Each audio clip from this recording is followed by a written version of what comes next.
Hello everyone, welcome to the channel. So guys, आज हम solve करने वाले हैं एसएससी सीजीएल 2023 का जो अभी एग्ज़ाम हुआ था रिसेंटली 14 जुलाई से 27 जुलाई तक। तो टोटल 39 शिफ्ट हुई थी, 39 शिफ्ट हुई थी, जिसमें आज हम पहली शिफ्ट का पहला पेपर जो 14 जुलाई को फर्स्ट शिफ्ट में हुआ था उसे सॉल्व करने वाले हैं। सो धीरे धीरे हम सारे पेपर सॉल्व करेंगे। तो आज का अपना ये पहला पेपर है। तो चलिए पहले क्वेश्चन की ओर चलते हैं। सो फर्स्ट क्वेश्चन हमारे पास यहाँ पर डीआई का है। बोला गया है कि 25% का लाभ अर्जित करने के लिए 2019-20 में सकल राशि, यानी कि सकल राशि का मतलब टोटल अमाउंट कितनी होनी चाहिए यदि कुल लागत समान रहती है। तो सबसे पहले हमें यहाँ पर टोटल निकालना होगा। लागत कितनी दे रखी है? तो लागत हमें 2019 में 6500 दे रखी है। अब 20% का प्रॉफिट होगा, यानी 5/4, यही आपको निकाल लेना है। आपका जो आंसर हो जाएगा यही हो जाएगा। 4 से डिवाइड कर लेते हैं। 4 1 4, 4 6 24, 1 बचा, 4 2 8, 4 5 अब 16 पंचे 80, 8000 हो गया, और 25 पंचे 125, 8125 आपका जो कि आंसर हो जाएगा, जो दे रखा है ऑप्शन नंबर 3 में। ओके, चलिए सेकंड क्वेश्चन। अब यहाँ पर देखिए, हमें यहाँ पर 7 भी दे रखा है और यहाँ पर 16 भी दे रखा है। निकालना हमारे 16 भी है, 16b स्क्वायर, और यहाँ पर 7, यानी हमारे पास यहाँ पर 4b माइनस 1/7 भी होगा, तभी हम यहाँ पर निकाल पाएंगे। ओके, तो इसके लिए क्या करना है हमें यहाँ पर इसको करने के लिए 7 इंटू क्या करना है, हमें ऊपर से 4 से मल्टीप्लाई किया था और नीचे 7 से, ये हो गया 4। ओके, अब इसका स्क्वायर करेंगे तो हमारे पास निकल के आ जाएगा p स्क्वायर, ये तो आपको डायरेक्ट पता होगा, प्लस 2p होता है। अब यहाँ पर 2p की जगह पर क्या हमने किया था, 4/7, तो यहाँ पर भी 4/7। p स्क्वायर कितना हो जाएगा, 4 का स्क्वायर 16 प्लस 8/7, जो कि आ जाएगा 112 प्लस 8 120/7, जो कि ऑप्शन नंबर गिवन है 4th में। चलिए नेक्स्ट क्वेश्चन।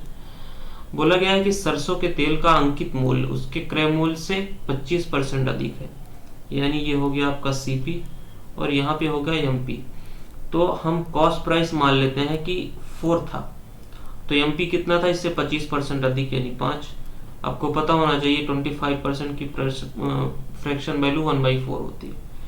तो यहाँ पर आगे बोला गया है यदि इसे बिना लाभ या हानि पर बेचा जाना है तो इसे अंकित मूल्य से कितने प्रतिशत कम पर बेचा जाना चाहिए। तो नो प्रॉफिट नो लॉस के केस में हमें यहाँ पर बेचना कितने में होगा, जितना अपना CP होगा, तभी तो ना तो प्रॉफिट होगा ना लॉस होगा। तो यहाँ पर 4 में बेच रहे हैं। अब बोला गया है अंकित मूल्य से कितने प्रतिशत कम है, तो विक्रय मूल्य अंकित मूल्य से कितना कम है, 1 कम है। कितने से, अंकित मूल्य से 5 इंटू 100, आपका आंसर आ जाएगा 20%, जो कि ऑप्शन नंबर 3 में गिवन है। चलिए नेक्स्ट क्वेश्चन। अब यहाँ पर फार्मूला बेस्ड क्वेश्चन है। देखिए, अपना एक फार्मूला होता है PT square equal to PA into PB। Direct यहाँ पर पुट करते हैं। PT की वैल्यू क्या दे रखी है, 8 का स्क्वायर 64 हो जाएगा। PA हमारे पास 6 है और PB हो जाएगा 6 प्लस x। 6 इधर डिवाइड में आ जाएगा, ये हो जाएगा 32/3, और 6 यहाँ पर प्लस में है, ये आ जाएगा इधर माइनस हो जाएगा इक्वल टू x। ये क्षेत्र 18 इसमें माइनस होगा, 14/3 आपका आंसर हो जाएगा। ओके, चलिए, जो कि ऑप्शन नंबर किस में है, सेकेंड में दे रखा है।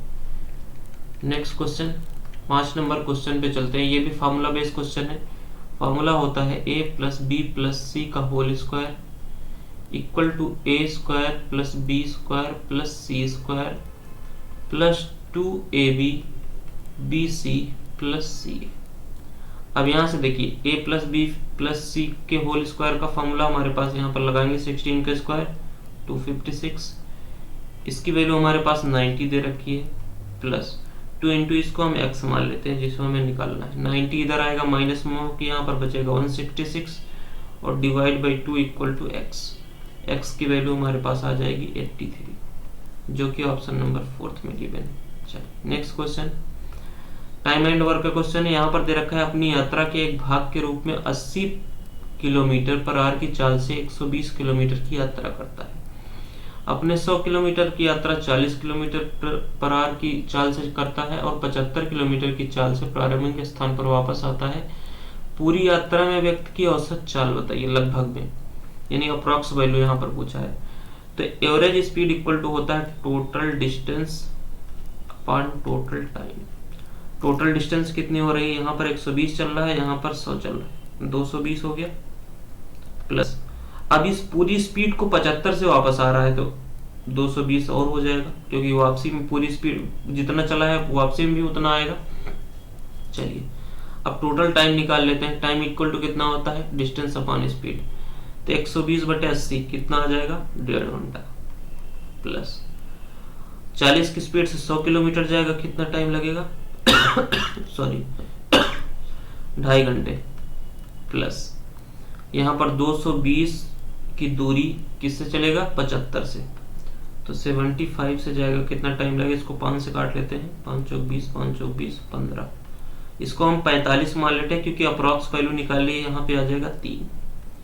अब ये आ गया ऊपर 440 डिवाइड बाई ये आ गया 4 3 7, 7 से अगर हम डिवाइड करते हैं 7 6 42, 2 बचा 20, 7 3 21, तो लगभग 63 के आसपास में कुछ वैल्यू आएगी, जो कि ऑप्शन नंबर 4 में गिवन है। ये आपका आंसर हो जाएगा, अप्रॉक्स वैल्यू बोला गया था। चलिए अब यहाँ पर देखिए बोला गया है कि दो संकेंद्रीय वृत्तों की त्रिज्याएं 10 सेंटीमीटर 6 सेंटीमीटर है। बड़े वृत्त की उस जीवा की लंबाई ज्ञात कीजिए जो छोटे वृत्त को स्पर्श करती है। संकेंद्रीय वृत्तों का मतलब क्या होता है, यानी जिसका सेंटर जो है, जिसका केंद्र एक ही हो। ओके चलिए यहाँ पर हम इसको अवॉइड कर लेते हैं, एक सर्कल और इसके अंदर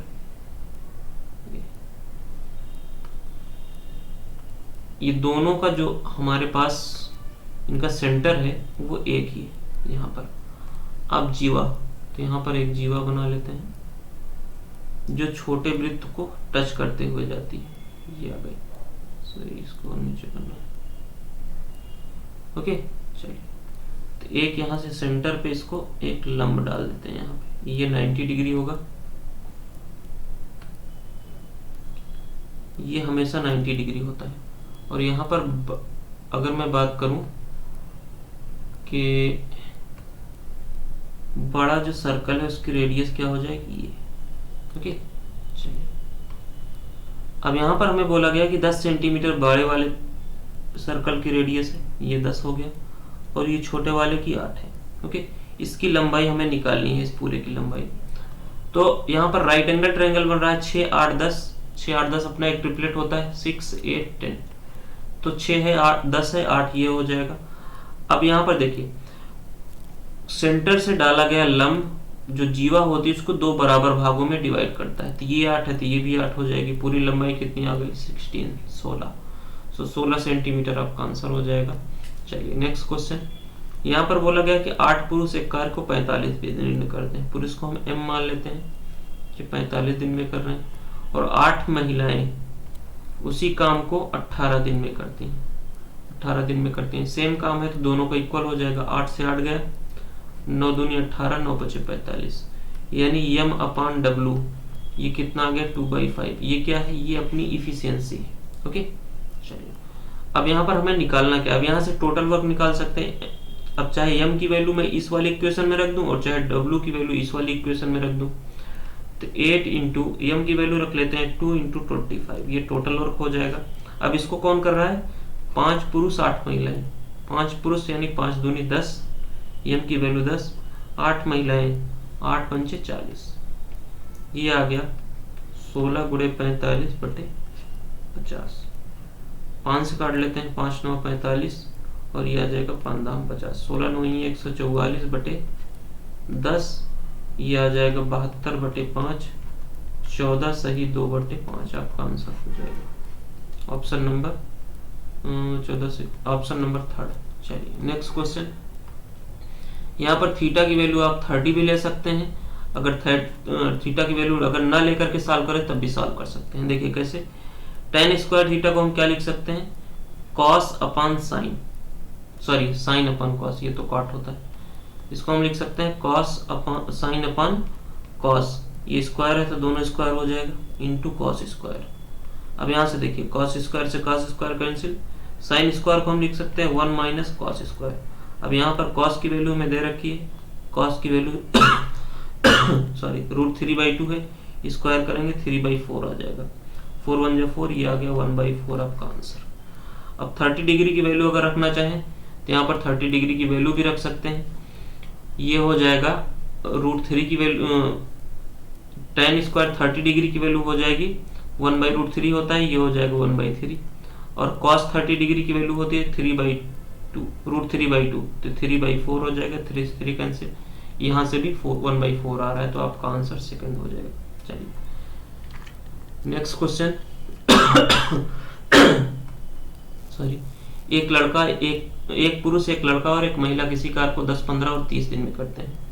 तो पुरुष से हम 10 दिन में कर रहा है और लड़का बॉय 15 दिन में कर रहा है, औरत वुमेन 30 दिन में कर रहा है। इसका एलसीएम ले लेते हैं, हमारे पास आ जाएगा कितना 30, इसकी इफिशिएंसी 3, इसकी 2, इसकी 1। तो सबको साथ में करना है एक एक को, तो 3 2 5 1 6, 30 को 6 से डिवाइड कर देना, आपका आंसर आ जाएगा 5 दिन, ऑप्शन नंबर 4।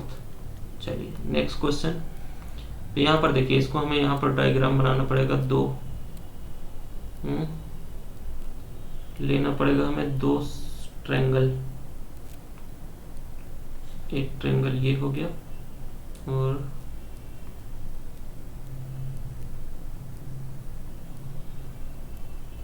एक ट्रायंगल ये हो गया।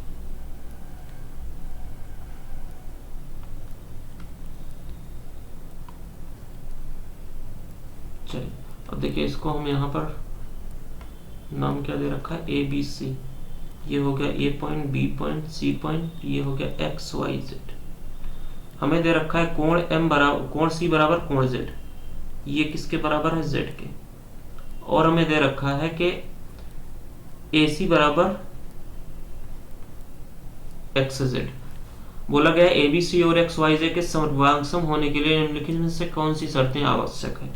अब यहाँ पर देखिए, साइड एंगल, साइड से इसको हम सर्वांगसम साबित कर सकते हैं। ओके, यानी एक साइड और एक एंगल हमें दे रखा है, साइड दूसरी में ढूंढनी है कौन इक्वल होगी। अब कौन सी इक्वल होगी, देखिए जब कोई एंगल अगर इक्वल हो रहा है तो उन्हीं साइडों से जो एंगल बन रहा है वही इक्वल होंगी। यानी ये एंगल किस साइड से बन रहा है, एक्स और जेड को मिला करके और वाई जेड को मिला करके, और यहाँ पर AC को मिला करके और BC को मिला करके, ये दोनों तो इक्वल हैं, तो ये दोनों भी आपस में इक्वल हो जाएंगे, यानी BC इक्वल टू हो जाएगा YZ। ओके, और ये आपका आंसर हो जाएगा ऑप्शन नंबर 2। चलिए नेक्स्ट क्वेश्चन। गोले का आयतन निकालना है। यहाँ पर फॉर्मूला होता है 4πr³। ओके, 4/3, पाई की वैल्यू हमारे पास क्या आ जाएगी, 22/7। ओके, और r³ 42 × 42 × 42। बगैर सॉल्व किए भी इसको हम सॉल्व कर सकते हैं। देखिए यहाँ पर देखिए 21 से चला जाएगा ये 2 बार। ओके, अब यहाँ पर 4 है, यानी जो आंसर आएगा वो 4 का मल्टीपल होगा। ओके, 4 का मल्टीपल में अगर यहाँ पर देखूं तो ये नहीं है और ये नहीं है। ओके, चलिए अब मैं अगर यहाँ से बात करूं तो देखिए ये 11 और 2 है, तो 11 का मल्टीपल चेक कर लेते हैं, इन दोनों में से कौन है, 3 6 3 9, और यहाँ पर 4 1 5 4 9, यानी 9 में से 9 घटाएंगे 0, ये 11 का मल्टीपल है। इसको भी देख लेते हैं, 7 2 9, 9 2 11, और ये हो गया 8 4 12, 12 8 20 21, यानी 21 माइनस 11 करेंगे तो 10 आ रहा है, ये मल्टीपल नहीं है, यानी ऑप्शन सेकंड आपका आंसर हो जाएगा। ओके, चलिए नेक्स्ट क्वेश्चन। कितने समय में 4% वार्षिक दर से 10,000 पर उतना ही ब्याज होगा जितना कि 5% साधारण ब्याज पर 4 वर्ष के लिए 8,000 पर प्राप्त होगा। तो यहाँ से निकाल लेते हैं, इससे कितना ब्याज मिलेगा, 4 पंचे 20, 20% होगा 8,000 का, तो हम निकालेंगे कितना आ जाएगा 1600, यानी 1600 में ब्याज निकालना है किसका, 4% का 10,000 के, और टाइम हमें निकालना है यहाँ पर 2 0 से 2 0 गया, यहाँ पर 2 0 से ये 2 0, 4 से गया 4 बार, टी की वैल्यू आ गई 4 साल, आपका आंसर हो जाएगा ऑप्शन नंबर 3। चलिए अब यहाँ पर बोला गया है कि 900 मीटर लंबी एक ट्रेन 108 किलोमीटर पर आवर की चाल से चल रही है। 900 मीटर लंबे प्लेटफॉर्म को पूरी तरह से पार करने में इस ट्रेन को कितना समय लगेगा। तो दूरी कितनी हो जाएगी, प्लेटफॉर्म की लंबाई और ट्रेन की लंबाई, यानी 1800 डिवाइड बाई स्पीड कितनी है 108 किलोमीटर पर आवर, ये मीटर में दे रखा है, दिशाओं में इसी स्पीड को हमें मीटर पर सेकंड में चेंज करना होगा। तो 108 इंटू 5/18, तो 18 से जाएगा ये 6, 6 पंचे 30 से जाएगा ये 6, 60 बार, 60 सेकंड आपका आंसर हो जाएगा, जो कि ऑप्शन नंबर 3 में। चलिए नेक्स्ट क्वेश्चन की ओर चलते हैं। बोला गया दो धाविकाएं सोनी और मोनी एक ही दिशा में क्रमशः 18 और 24 किलोमीटर पर आवर की चाल से 200 मीटर लंबाई के एक वृत्ताकार ट्रैक पर दौड़ना शुरू कर रही हैं। आरंभ में कितने समय बाद वो फिर से शुरुआती बिंदु पर मिलेंगी? तो कितनी दूर पर दौड़ रही है? सर्कल जो है वो 200 मीटर लंबाई का है।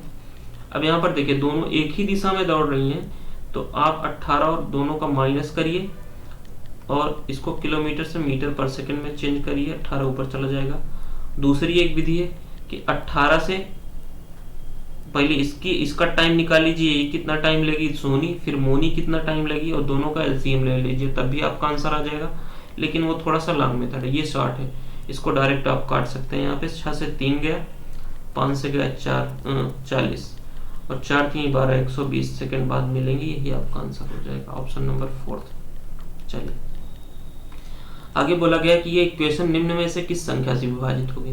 तो यहाँ पर मैं 6 की पावर 25 कॉमन ले लेता हूँ, यहाँ पे आ गया 1, 6 की पावर 26 में से बचेगा 6 की पावर 1, ये आ गया 6, और यहाँ पर देखिए ये बचेगा 36, और यहाँ पे 6 की पावर 3 216, इसको हम ऐड कर लेते हैं, 7 6 13, 13 9, यानी यहाँ पे आ जाएगा 259 गुणे 6 की पावर 25। तो ये किससे डिविजिबल होगा? 259 से। मल्टीप्लाई अगर इसमें है तो ये इसी से डिविजिबल भी होगा, ऑप्शन नंबर 3 आपका आंसर हो जाएगा। चलिए यहाँ पर बोला गया है ए बी का 95% है, बी का 95% यानी 200 है, तो ए 95 है। अब बोला गया ए का कितना परसेंट बी है, तो बी कितना परसेंट ए का है, तो अपन में 100 कर लीजिए। अब यहाँ पर देखिए ये आ जाएगा 20/19, 2000/19, इसको हम डिवाइड करेंगे, 19 से कम 19, 0 गया, फिर ये हो गया 100, 19 पंचे 95, 105 सही, 5/19 आपका आंसर हो जाएगा, ऑप्शन नंबर 3। चलिए नेक्स्ट क्वेश्चन, यदि 4 संख्याएं 39, 117 और 17 और y समानुपात में है तो y का मान, इसको हम इस तरीके से लिख सकते हैं अगर समानुपात में है तो 17/y। ओके, अब यहाँ से देखिए ये इसमें मल्टीप्लाई, ये इसमें मल्टीप्लाई, 117/17 हो जाएगा, और y की वैल्यू यहाँ पर 39 डिवाइड में आ जाएगा, ये 17 3 हो जाएगा, 39 3 117, 17 3 51, y की वैल्यू आ जाएगी, ऑप्शन नंबर 1। चलिए नेक्स्ट क्वेश्चन, यहाँ पर दे रखा है कि तालिका में कुल आधार के कुल 20% से कम अंक पाने वाले छात्रों की कुल संख्या, टोटल अंक 50 दे रखा है, 50 का 20% कितना आएगा? 10, यानी 10 अंक से कम, 10 अंक से अधिक कितने हैं? 87 हैं, और 0 से अधिक कितने हैं? 100, तो 10 अंक से कम कितने हो जाएंगे? 100 माइनस 87, कितना हो जाएगा? 13, तो 13 आपका आंसर हो जाएगा, ऑप्शन नंबर 2। चलिए नेक्स्ट क्वेश्चन, बोला गया ए एक काम को 25 दिन में करता है, बी उसी काम को 30 दिन में करता है। आगे बोला गया वे एकांतर दिनों के आधार पर काम शुरू करते हैं। पहले एलसीएम ले लेते हैं, इनका 150 आ जाएगा, ए की इफिशिएंसी आ गई 6, बी की आ जाएगी 5। अब दोनों अल्टरनेट डेट पे काम कर रहे हैं, यानी पहले दिन अगर ए आ रहा है, दूसरे दिन बी आएगा, फिर तीसरे दिन ए आएगा। पहले दिन 6 काम होगा, ए करेगा, दूसरे दिन 5 काम होगा, यानी 2 दिन में कितने काम हो रहे हैं? 11। 5 दिन तक काम करना है, तो 2 दूनी 4, यानी 4 दिन में 22 काम हो गया। एक दिन और आ जाएगा 5 दिन में, 5वें दिन कौन आएगा? ए आ जाएगा 6 काम लेकर के, तो 28 काम हो गया। अब टोटल 28 काम हो गया, बचा कितना? अब बच गया 122। अब इसको कौन करेगा? अब यहाँ पर बोला गया कि ए काम छोड़ देता है, तो ए छोड़ देगा, अब कौन करेगा? बी करेगा 5। अब यहाँ से देखिए 5 करेगा, तो 5 से इसको अगर हम डिवाइड करते हैं आ जाएगा 24 पंचे 120, 2 सही 2/5, 24 सही 2/5, ऑप्शन नंबर 3। चलिए नेक्स्ट क्वेश्चन, यहाँ पर देखिए 3 sin थीटा माइनस कॉस को सी लिख लेते हैं, ये डिवाइड को इधर हम भेज देंगे, यह आ जाएगा cos theta plus sine theta. Okay, यहाँ से देखिए साइन को इधर लाएंगे माइनस, ये हो जाएगा 2 sine equal to minus cos है उधर जाएगा प्लस 2 कॉस, 2 से 2 कैंसिल, हमें निकालना क्या है? Cot theta. कॉट थीटा हमारे पास क्या होता है? कॉस अपन साइन। तो यहाँ पे देखिए ये हो जाएगा कॉस और साइन को इधर लाएंगे, या आ जाएगा साइन इक्वल टू 1, यही आपकी वैल्यू हो जाएगी। इसको आप कॉट थीटा भी लिख सकते हैं, cot theta equal to 1, option number 3। चलिए नेक्स्ट क्वेश्चन। यहाँ पर देखा दे रखा है कि यदि साइन a प्लस बी बराबर 1, अब यहाँ पर साइन कितने की वैल्यू 1 होती है 90, यानी a प्लस बी की वैल्यू 90 आ गई। Cos a minus B equal to 1/2, cos कितने की वैल्यू 1/2 होती है 60, यानी यहाँ से हमें क्या मिला कि a प्लस बी की वैल्यू 90, a माइनस बी की वैल्यू 60। a की वैल्यू निकालनी है तो दोनों को जोड़ देंगे, b से b कट जाएगा, 2a इक्वल टू कितना हो जाएगा 150, a की वैल्यू आ गई 75, यही हमें निकालना था, ऑप्शन नंबर ए।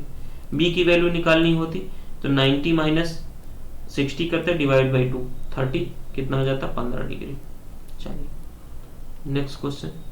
यहाँ पे देखिए बोला गया है कि 265 की पावर 4081 प्लस 9, इसे हमें डिवाइड करना है 266 से। तो मैं अगर सिर्फ इतने की बात करूं, इसको मैं अगर डिवाइड करूं 266 से तो कितना आएगा -1 की पावर 4081 प्लस 9। ओके, अब -1 की पावर अगर ऑड है तो यहाँ पर इसकी वैल्यू कितनी आ जाएगी -1 और प्लस 9, तो 9 में से -1 जाएगा 8, तो आपका आंसर आ जाएगा 8, जो कि ऑप्शन नंबर फर्स्ट में गिवन है। ओके चलिए अब यहाँ पर देखिए बोला गया कि एक दुकानदार नीचे दी गई 2 छूट संबंधों में योजनाओं की पेशकश करता है। बोला गया किस योजना में छूट प्रतिशत अधिक है, तो यहाँ पर देखिए 4 की छूट है, 4 मुफ्त मिल रहा है 3 खरीदने पर, तो जो मुफ्त मिल रहा है उसको नीचे लिखिए, और टोटल कितना मिल रहा है 4 और 3 7। इसको मैं अगर परसेंटेज में कन्वर्ट करता हूँ तो कितना आ जाएगा 56 समथिंग आएगा। चलिए दूसरी बात है, 6 मुफ्त मिल रहा है, टोटल कितना मिल रहा है 5 पर 6, यानी टोटल मिल रहा है 11 इंटू 100, तो 11 9 99 9 6 54, यह आ जाएगा 54 दशमलव समथिंग। किस पे छूट ज्यादा मिल रही है पहले पर, यानी पहला सही हो जाएगा ऑप्शन नंबर 3।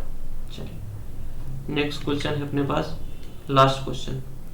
यहाँ पर क्या करना है देखिए, यहाँ पर मैं सिर्फ इतने पर फोकस करिए। सबसे पहले हमें क्या करना है x² कॉमन ले लेना है, तो यहाँ बचेगा 3x और यहाँ पर आ जाएगा 5y, और यहाँ पर देखिए प्लस y² कॉमन ले लेंगे तो हमारे पास आ जाएगा 12x प्लस 7y।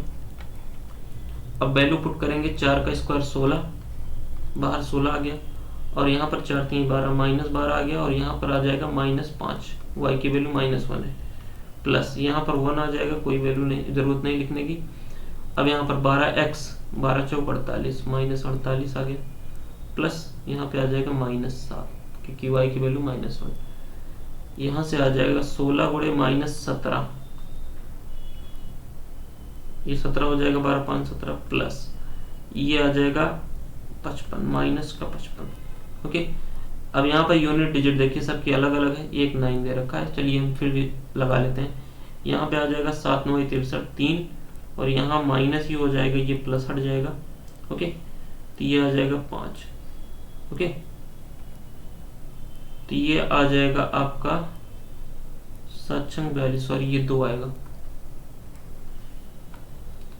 -2 -5 -7 आएगा, यानी माइनस में जो आंसर आएगा माइनस में आएगा, सब में माइनस है, यूनिट डिजिट 7 होगा, ऑप्शन नंबर 4 तो आपका आंसर हो जाएगा। तो ये था पूरा आज का पेपर। ओके, तो ये पहला सेट था अपना। तो अब नेक्स्ट सेशन में हम क्या करेंगे कि 14 जुलाई का सेकेंड शिफ्ट का पेपर सॉल्व करेंगे। ओके, सेकेंड शिफ्ट का, ये तो पहला था। सो आपको पता होगा कि अगर हमें किसी भी एग्जाम को क्रैक करना है तो सबसे पहले उसके प्रीवियस ईयर पर काम करना होगा। तो ये प्रीवियस ईयर ही है और आने वाले एग्जाम के लिए बहुत ज़्यादा इम्पोर्टेंट है। सो आज का सेशन यहीं पर एंड करते हैं। सो मिलेंगे फिर से आपको नेक्स्ट सेशन में। Take care, thank you.